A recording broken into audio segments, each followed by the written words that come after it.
Welcome dear student, 2026-এর ANM GNM পরীক্ষার্থী জানাই আন্তরিক শুভেচ্ছা অভিনন্দন। তাহলে দেখো, আজকে তোমাদের কিন্তু জিকে থেকে কোশ্চেন করানো হবে, বেশ কিছু কোশ্চেন যেগুলো কিন্তু পরীক্ষার জন্য ইম্পর্টেন্ট। ঠিক আছে, তোমরা যারা জিএনএম পরীক্ষা দেবে, এএনএম পরীক্ষা দেবে 2026 সালে, তোমাদের আমি বলি আমার এই চ্যানেলে কিন্তু তোমাদের ডেইলি প্র্যাকটিস সেশন করে একটা কিন্তু ক্লাস হবে। ঠিক আছে, রেকর্ডের আকারে আমি দেবো, সেই কোশ্চেনগুলো তোমরা করে যাবে, তার মধ্যে থেকেই কিন্তু এক্সামে আসবে। এটা হচ্ছে দেখো, এটা হচ্ছে আজকের প্র্যাকটিস সেট নাম্বার 1। ঠিক আছে, তাহলে 1-2 করে এইভাবে তোমাদের প্র্যাকটিসের সাথে থাকবে।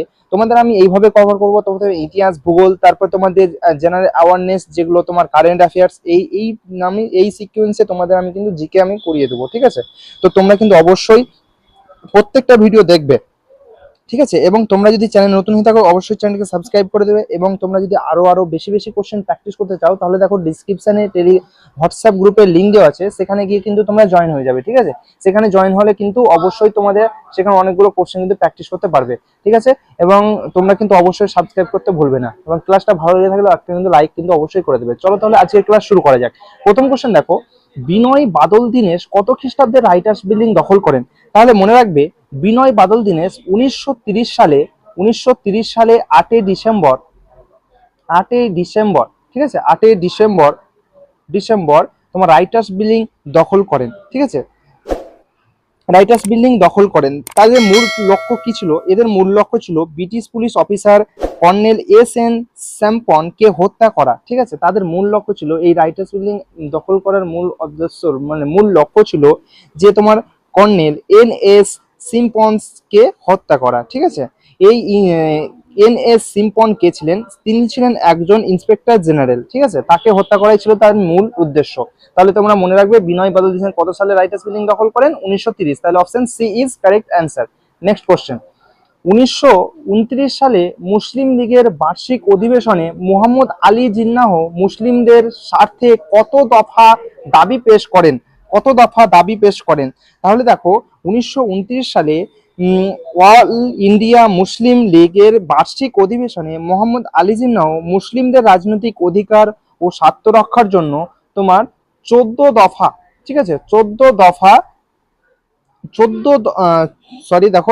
দফা দাবি পেশ করেন। ঠিক আছে, 14 দফা। তাহলে অ্যান্সার কি হচ্ছে? অপশন সি, 14 দফা।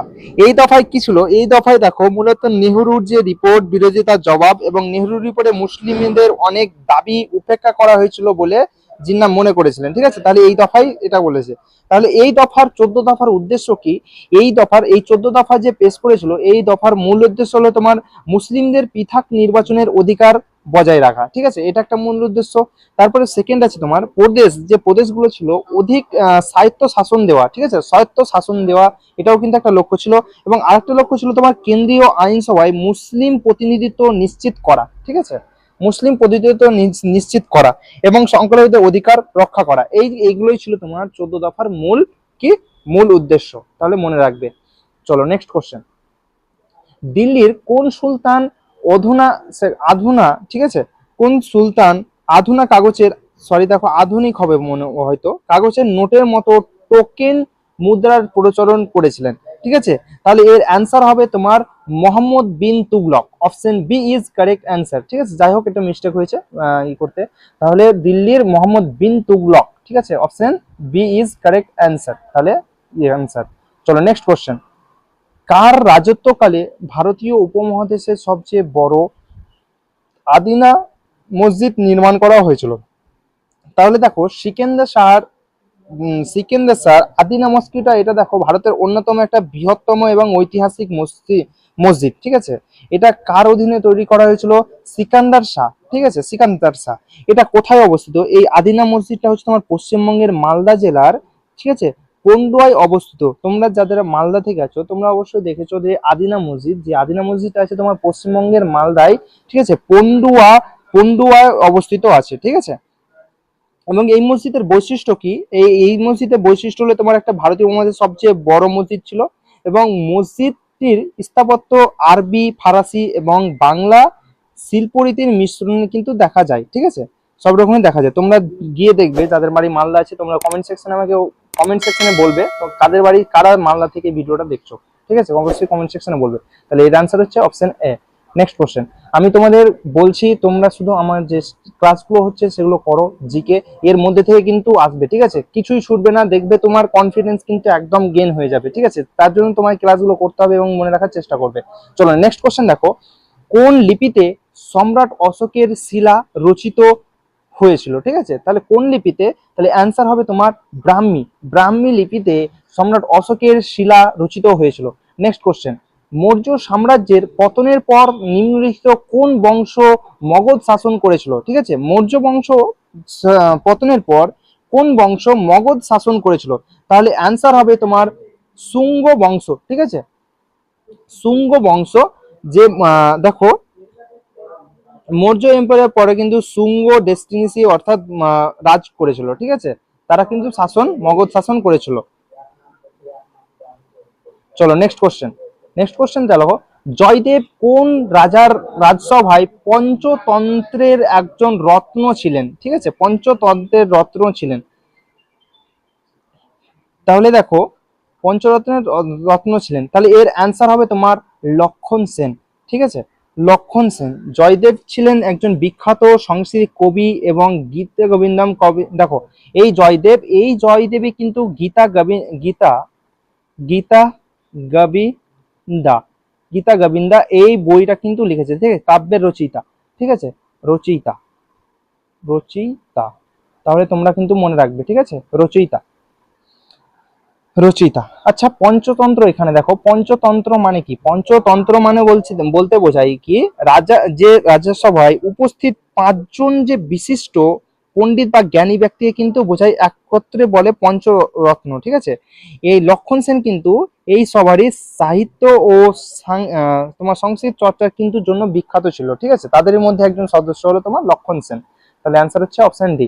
নেক্সট কোশ্চেন, আল বেরুনি রচিত গ্রন্থটির নাম কি, আল বেরুনি রচিত গ্রন্থটির নাম হলো তোমার কিতাবুল হিন্দ, ঠিক আছে, কিতাবুল হিন্দ, দেখো তাহলে অপশন ডি তে আছে কিতাবুল হিন্দ।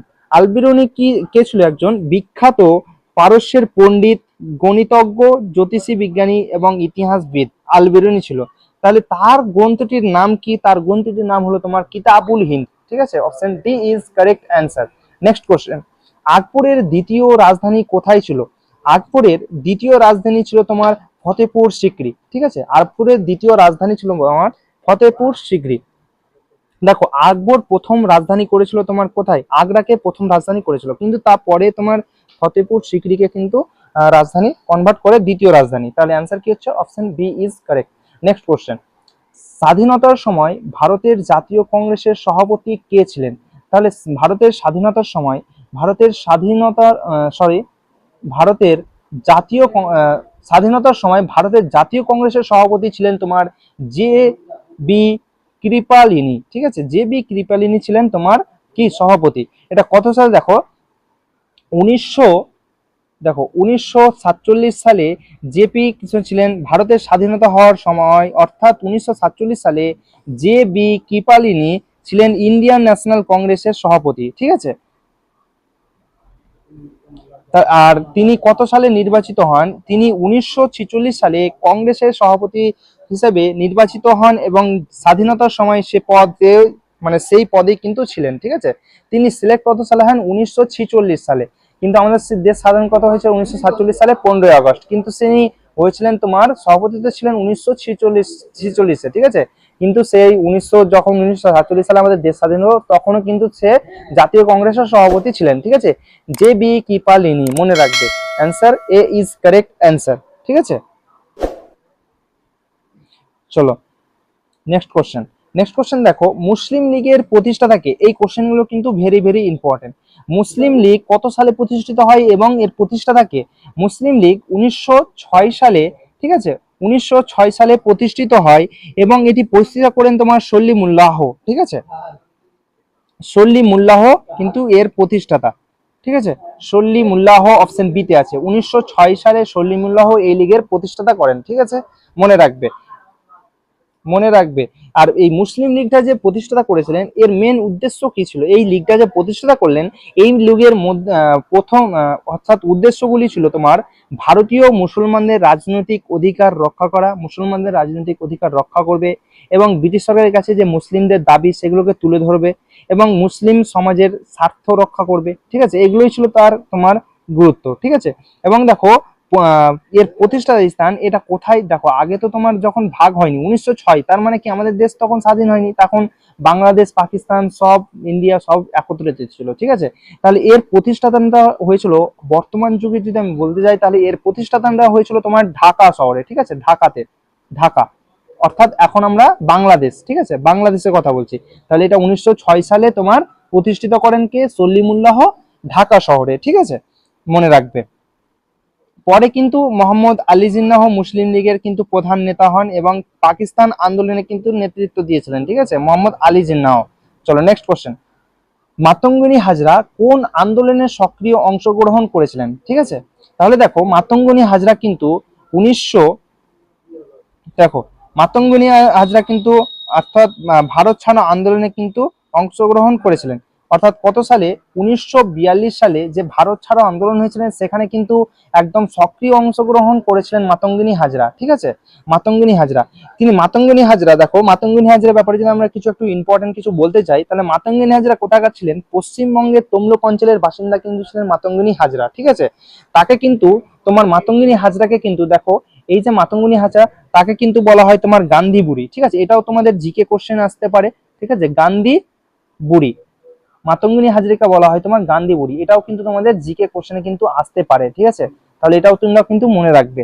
ঠিক আছে, এবং কত সালে ভারত ছাড়ো আন্দোলন হয়েছে, 1942 সালে ভারত ছাড়ো আন্দোলন হয়েছিল। ঠিক আছে, এবং চলো আর এবং তা মাতঙ্গিনী হাজরা কিভাবে মারা যান, গুলি বিদ্ধ হয়ে কিন্তু তিনি শহীদ হন। ঠিক আছে, নেক্সট কোশ্চেন, হিন্দু বিধবা বিবাহ আইন কত সালে পাশ হয়? হিন্দু বিধবা বিবাহ আইন অর্থাৎ হিন্দু উইজডম রিম্যারেজ অ্যাক্ট এই কত সালে পাশ হয়?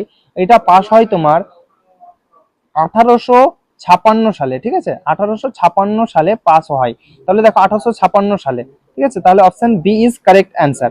এটা দেখো এই যে একটা এসেছিল এটাতে গুরুত্বপূর্ণ ভূমিকা পালন করেছিলেন তোমার ঈশ্বরচন্দ্র বিদ্যাসাগর। ঠিক আছে, এই আইনের উদ্দেশ্য কি ছিল, এই আইনের উদ্দেশ্য ছিল যে তৎকালীন সময়ে যে হিন্দু বিধবা বিবাহের মানে বিবাহ করার অধিকার ছিল না। ঠিক আছে, অর্থাৎ যে বিধবা হয়ে গেলে তাদের কিন্তু রিম্যারেজের কিন্তু কোনো অধিকার ছিল না। ঠিক আছে, বিদ্যাসাগর তখন কি করে সমাজ সংস্কারের জন্য কি আন্দোলন করে এবং ব্রিটিশ সরকারকে এই আইন পাস করাতে কিন্তু বাধ্য করে। এটা কত সালে পাস হয়, এটা 1856 সালে। ঠিক আছে, আগে কিন্তু সেটা এটা কে গুরুত্বপূর্ণ ভূমিকা পালন করেছেন, ঈশ্বরচন্দ্র বিদ্যাসাগর। ঠিক আছে, এই আইন পাস হয়েছিল তোমার 1856 সালে এবং সেই সময় তোমার ব্রিটিশ ভাইসরয় অর্থাৎ ব্রিটিশ গভর্নর জেনারেল ছিলেন তোমার, গভর্নর জেনারেল ছিলেন তোমার লর্ড ক্যানিং। ঠিক আছে, LORD, লর্ড ক্যানিং। তোমরা মনে রাখবে সেই সময় অর্থাৎ বিধবা বিবাহ যে একটা পাস হয় তখনকার গভর্নর ছিলেন গভর্নর জেনারেল, তোমার গভর্নর জেনারেল, তখন গভর্নর জেনারেল ছিলেন তোমার কে, লর্ড ক্যানিং। ঠিক আছে, মনে রাখবে, আমি এক্সট্রা তোমাদের কিছু বলে দিচ্ছি কারণ তোমরা যেন মনে রাখতে পারো। ঠিক আছে, চলো নেক্সট কোশ্চেন, হিন্দু পেট্রিয়ট পত্রিকার সম্পাদক কে ছিলেন? হিন্দু পেট্রিয়ট পত্রিকার সম্পাদক ছিলেন তোমার হরিশচন্দ্র চ্যাটার্জি। ঠিক আছে, হরিশচন্দ্র চ্যাটার্জি হিন্দু পেট্রিয়ট পত্রিকার সম্পাদক ছিলেন হরিশচন্দ্র চ্যাটার্জি। নেক্সট কোশ্চেন, অনুশীলন সমিতির প্রতিষ্ঠাতা কে ছিলেন? অনুশীলন সমিতির প্রতিষ্ঠাতা হলেন তোমার প্রথম নাথ মিত্র। ঠিক আছে, অনুশীলন সমিতি 1902 সালে কলকাতায় অনুশীলন সমিতি কিন্তু প্রতিষ্ঠা হয়েছিল তোমার 1902 সালে, কোথায়, কলকাতায় অনুশীলন সমিতি প্রতিষ্ঠা হয়েছিল এবং এটি কে করেছিল, প্রথম নাথ মিত্র। ঠিক আছে, নেক্সট কোশ্চেন, নেক্সট কোশ্চেন দেখো, গৌতম বুদ্ধ কবে দেহ ত্যাগ করেন অর্থাৎ মারা যান? ঠিক আছে, গৌতম বুদ্ধ কবে দেহ ত্যাগ করেন অর্থাৎ কবে মারা যান? তাহলে অ্যান্সার হবে তোমার 486। ঠিক আছে, 486 খ্রিস্টপূর্বাব্দে। তাহলে answer B is correct answer. Next question, কোন ব্রিটিশ শাসকের আমলে বঙ্গভঙ্গ হয়েছিল? ঠিক আছে, বঙ্গভঙ্গ আন্দোলন কোন ব্রিটিশ শাসনের আমলে হয়েছিল? তাহলে বঙ্গভঙ্গ আন্দোলন হয়েছিল তোমার 1905 সালে। এই বঙ্গভঙ্গ আন্দোলন হয়েছিল তোমার 1905 সালে। ঠিক আছে, এবং তখনকার তখনকার ব্রিটিশ শাসনের আমলে, কোন ব্রিটিশ শাসনের আমলে তখনকার গভর্নর জেনারেল কে ছিলেন? ঠিক আছে, তাহলে অ্যান্সার হবে তোমার লর্ড কার্জন। ঠিক আছে, লর্ড কার্জন। তাহলে দেখো অপশন ডি তে আছে, option D is correct answer. ঠিক আছে, এই বঙ্গভঙ্গটা দেখো দুটি ভাগে ভাগ করা হয়েছিল। ঠিক আছে, পূর্ববঙ্গ এবং আসাম পশ্চিমবঙ্গ। যাই হোক, এই দেখো এই পুরো চলো নেক্সট কোশ্চেন মনে রাখবে। নিম্নলিখিত কোন ব্যক্তি 1857 সালে অনুষ্ঠিত সিপাহী বিদ্রোহ, অর্থাৎ সিপাহী বিদ্রোহ কখন হয়েছিল তোমরা কোশ্চেন থেকে পেয়ে গেলে, 1857 সালে যে বিদ্রোহটা হয়েছিল সেই বিদ্রোহটাকে বলছে সিপাহী বিদ্রোহ। তাহলে সিপাহী বিদ্রোহ অংশগ্রহণ করেননি, এই যে নিচের অংশগুলো আমরা দেখতে হবে এর মধ্যে সিপাহী বিদ্রোহে অংশগ্রহণ কে করেননি। তাহলে দেখো এখানে আমাকে দেখতে হবে রানী লক্ষ্মীবাই। ঠিক আছে, ঝাঁসির নেতৃত্ব দেন, এটা হবে না। ঠিক আছে, এটা কিন্তু হবে। ঠিক আছে, এটা হবে। আমাকে এখানে না বলেছে। ঠিক আছে, তাতিয়া টোপে বিদ্রোহের অন্যতম সামরিক নেতা ছিলেন, এটা কিন্তু সিপাহী বিদ্রোহে ছিলেন। নানা সাহেব এও কিন্তু সিপাহী বিদ্রোহের সঙ্গে কিন্তু কানেক্টেড ছিলেন। ঠিক আছে, কিন্তু দেখো টিপু সুলতান কিন্তু ছিলেন না। টিপু সুলতান 1799 সালে কিন্তু মারা যান, এবং 1757 বিদ্রোহের কোনো কিন্তু হবে না। দেখো 1857 সালে হয়েছে সিপাহী বিদ্রোহ, তা মারা কবে সালে যান? টিপু সুলতান মারা যান তোমার 1799 সালে। তাহলে এই বিদ্রোহের সময় তো বেঁচেই ছিল না, তাহলে এটার সঙ্গে কিভাবে কানেক্টেড হয়? তাহলে এর আনসার কি হবে? Option D, Tipu Sultan. কারণ ওই তো মারা গিয়েছে তোমার 1799 সালে, আর 1857 সালে সিপাহী বিদ্রোহ হয়েছে, তাহলে এটা কানেক্টেড হচ্ছে না। তার জন্য আনসার হচ্ছে অপশন ডি। নেক্সট কোশ্চেন, কোন সালে মহাত্মা গান্ধী দক্ষিণ আমেরিকা থেকে ভারত ফিরে আসেন? কোন সালে দক্ষিণ আমেরিকা থেকে ভারতে ফিরে আসেন? তাহলে দেখো মহাত্মা গান্ধী দক্ষিণ আমেরিকায় দীর্ঘ সময় বসবাস করে এবং আন্দোলনের পর 1915 সালে কিন্তু ফিরে আসে। ঠিক আছে, 1915 খ্রিস্টাব্দে ফিরে আসে। তিনি দক্ষিণ আফ্রিকায় প্রায় 21 বছর ছিলেন। ঠিক আছে, এবং সেখানে কি করেন, ভারতীয়দের উপর বর্ণ বৈষম্যের বিরুদ্ধে আন্দোলন কিন্তু সেখান থেকেই করেছিলেন। ঠিক আছে, চলো নেক্সট কোশ্চেন দেখো, সত্যশোধক সমাজ কে প্রতিষ্ঠাতা করেন? এই যে কোশ্চেন গুলো বলছি খুবই ইম্পর্টেন্ট কোশ্চেন, কে কোনটা প্রতিষ্ঠিত করেন এগুলো কিন্তু জিকের জন্য ভেরি ভেরি ইম্পর্টেন্ট। এই কোশ্চেন গুলো কিন্তু তোমাদের করে রাখতে হবে। ঠিক আছে, তাহলে দেখো প্রত্যেকটা ক্লাস কিন্তু তোমরা ডেলি জয়েন করবে। ঠিক আছে, ডেলি করার চেষ্টা করবে রেকর্ডের আকারে, এবং তোমাদের যে বন্ধু বান্ধব গুলো আছে তাদের কাছে কিন্তু শেয়ার করে দেবে। এবং তোমরা যারা এখনো পর্যন্ত হোয়াটসঅ্যাপ গ্রুপে জয়েন হওনি অবশ্যই কিন্তু জয়েন হয়ে যাবে, সেখানে আমি কোশ্চেন দেবো। ঠিক আছে, সত্যশোধক সমাজ কে প্রতিষ্ঠাতা করেন? সত্যশোধক সমাজ প্রতিষ্ঠা করেন তোমার জ্যোতিবা ফুলে। ঠিক আছে, জ্যোতিবা ফুলে 1873 সালে মহারাষ্ট্রে এটি প্রতিষ্ঠিত করা হয়। ঠিক আছে, এই সত্যশোধক সমাজের উদ্দেশ্য কি? জাতিভেদের প্রথার বিরোধিতা করা, এর উদ্দেশ্য জাতিভেদের বিরোধিতা করা, এবং নিম্ন বর্ণের যে মানুষ আছে তার অধিকার রক্ষা করা, এবং নারীদের শিক্ষা প্রসার করা, এবং সমাজে সমতা প্রতিষ্ঠা করা। এগুলোই ছিল তার মূল উদ্দেশ্য। ঠিক আছে, সত্যশোধক সমাজ প্রতিষ্ঠাতা করেন কে করেন? জ্যোতিবা ফুলে 1873 সালে মহারাষ্ট্রে এটা প্রতিষ্ঠিত করেন। ঠিক আছে, তাহলে দেখো এটা মনে রাখবে। ঠিক আছে, তাহলে এই ছিল তোমাদের 20 কোশ্চেন। ঠিক আছে, তো আজকের ক্লাসটা কিন্তু দেখো প্র্যাকটিস সেট নাম্বার হচ্ছে তোমাদের 1, এর পরে কিন্তু তোমাদের প্র্যাকটিস সেট আকারে কিন্তু আসতেই থাকবে। ঠিক আছে, তো তোমরা কিন্তু যারা দেখছো তোমরা কিন্তু ডেইলি দেখার চেষ্টা করবে। খুব ইম্পর্টেন্ট কোশ্চেন গুলো কিন্তু একদম দেখো, ইম্পর্টেন্ট যে কোশ্চেন গুলো আছে সেগুলোই কিন্তু আমি তোমাদের জিকে আকারে আমি পড়িয়ে দিচ্ছি। ঠিক আছে, এছাড়াও দেখো আরো তোমাদের ইংলিশ এবং তোমাদের ফিজিক্যাল সায়েন্স, লাইফ সায়েন্স সমস্ত রকমের কিন্তু মোস্ট ইম্পর্টেন্ট কোশ্চেন গুলো কিন্তু আমাদের এই চ্যানেলে আপলোড হয়ে থাকে, তোমরা কিন্তু প্লে লিস্টে গেলে কিন্তু দেখতে পাবে। ঠিক আছে, তো আজকের ক্লাস এতটুকুই। কেমন লাগলো তোমরা কমেন্ট সেকশনে বলবে, এবং তোমরা কারা মালদা থেকে দেখছো সেটাও কিন্তু অবশ্যই কমেন্ট সেকশনে বলবে। ঠিক আছে, এবং ভালো লেগে থাকলে অবশ্যই একটা কিন্তু লাইক করে দেবে, এবং ভালো লেগে থাকলে আরেকটা আমার হেল্প করবে, তোমাদের যে বন্ধু বান্ধব গুলো আছে তাদের কাছে কিন্তু অবশ্যই এই ভিডিওটা কিন্তু শেয়ার করে দেবে। ওকে, অল দ্য বেস্ট।